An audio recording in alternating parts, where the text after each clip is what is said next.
the Temple of Dakshineswar, Calcutta. In the year 1847, the wealthy widow Rani Rasmani prepared to make a pilgrimage to the sacred city of Benares to express her devotions to the Divine Mother.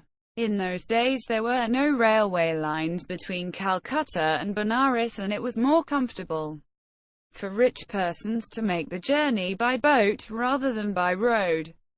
The convoy of Rani Rasmani consisted of 24 boats carrying relatives, servants, and supplies. But the night before the pilgrimage began, the Divine Mother, in the form of the goddess Kali, intervened. Appearing to the Rani in a dream, she said, "There is not need to go to Benares.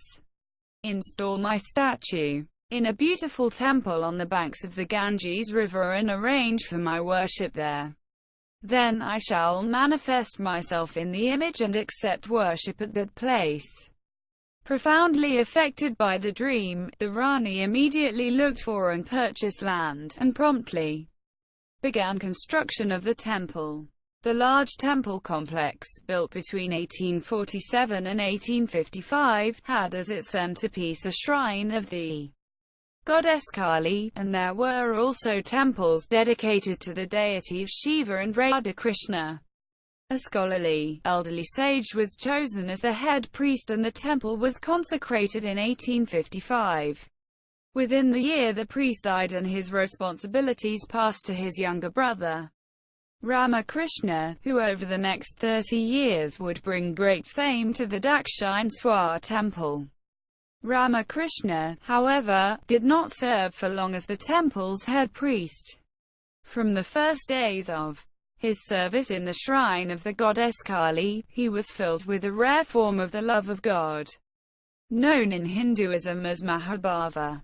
Worshipping in front of the statue of Kali, Ramakrishna would be overcome with such ecstatic love for the deity that he would fall to the ground immersed in spiritual trance and lose all consciousness of the external world. These experiences of God intoxication became so frequent that he was relieved of his duties as temple priest but allowed to continue living within the temple compound. During the next 12 years Ramakrishna would journey ever deeper into this passionate and absolute love of the divine. His practice was to express such intense devotion to particular deities that they would physically manifest to him and then merge into his being. The various forms of God and Goddess such as Shiva, Kali, Radha Krishna, Sita, Rama and Christ appeared to him, and his fame as an avatar, or divine incarnation, rapidly spread throughout India. Ramakrishna died in 1886 at the age of 50, yet his life, his intense spiritual practices, and the temple of Kali where many of his ecstatic trances occurred continued to attract pilgrims from all over India and the world.